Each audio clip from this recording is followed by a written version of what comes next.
இன்றைக்கி ஆன்மீக தகவல் தாந்திரிக பிராயசத்தில் நம்ம பார்க்கக்கூடிய ரொம்ப முக்கியமான விஷயம். அதாவது நம்ம லைஃப்பில் வந்து எந்த இடத்துல ஒரு முடிவெடுக்கிறதை தவிர்த்து கொள்ளணும் அப்படிங்கிறது நம்ம ரொம்ப தெளிவாக இன்றைக்கி பார்க்க போகிறோம். பாயிண்ட் நம்பர் ஒன், ஒரு குழப்பமாக இருக்கிற விஷயத்தில் ஒரு முடிவெடுக்கும் பொழுது அந்த இடத்துல என்ன, சந்திரன் சனி ராகு சம்மந்தப்படும் போது ஒரு குழப்பம் வந்து க்ரியேட் ஆகுது. அதில் முடிவெடுக்கிறதை தவிர்த்துக்கிறது நல்லது. அடுத்தது பார்த்துட்டிங்க அப்படின்னு சொன்னால், ஒன்று மனசு வேண்டாம் திருப்பி சொல்லும்போது அதில் இறங்குறது தவிர்த்துக்கிறது. நம்ம கூட இருக்கிறவங்க இதை வேண்டாம்னு சொல்லும்போது அதுலேயும் யோசனை பண்ணி தான் அந்த காரியத்தை இறங்கணும். இது 3வது விஷயம்.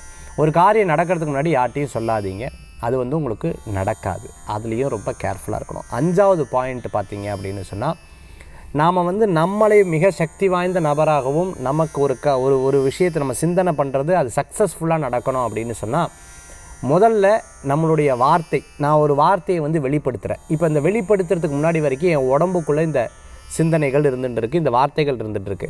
நான் இந்த வார்த்தையை வந்து வெளிப்படுத்திட்டேன். அப்போ இது இயற்கைக்கு போயிடுது. இது வந்து இந்த வார்த்தையை நான் வெளியில் விட்டுறேன். இந்த வெளியில் விடும் பொழுது இந்த வார்த்தை வந்து பார்த்துட்டிங்க அப்படின்னு சொன்னால், இந்த காட்டில் விட்டுடுறேன், இந்த இயற்கைக்கு விட்டுடுறேன். அந்த வார்த்தை வந்து பலம் பொருந்தின வார்த்தையாக, நல்ல வார்த்தையாக, நல்ல ஸ்ட்ராங்கான விஷயமாக, யூஸ்ஃபுல்லான இருக்கக்கூடியதாக இருந்தால் இந்த பிரபஞ்சமே உங்களுக்கு அடுத்த நிலைக்கு கொண்டு போயிடும். ஸோ உங்களை எப்பயும் வெற்றியாளராக நீங்கள் பார்க்கணும். உங்களை நீங்கள் செல்வந்தராக பார்க்கணும். உங்களை நீங்கள் ஒரு சந்தோஷமாக இருக்கக்கூடிய நபராக இந்த பிரபஞ்சத்துக்கு நீங்கள் வெளிப்படுத்திட்டீங்க. அது வார்த்தையாகவோ சிந்தனையாகவோ எண்ணத்தின் மூலமாகவோ செயலின் மூலமாக வெளிப்படுத்தினீங்கன்னா, நீங்கள் அரசியல், பிஸ்னஸில், ஃபேமிலியில், பணத்தில் எல்லா விஷயங்களும் நம்பர் 1 வருவீங்க. இந்த பிரபஞ்சம், இந்த இயற்கை உங்களுக்கு மிகப்பெரிய உதவிகரமாக மாறும். இதுதான் உங்களுக்கு இந்த இயற்கையின் தன்மைகள் உங்களுக்கு சொல்லிக் கொடுக்கக்கூடியது. அப்படியே ஃபாலோ பண்ணிங்கன்னா மிகப்பெரிய வெற்றியாக மாறுவீங்க.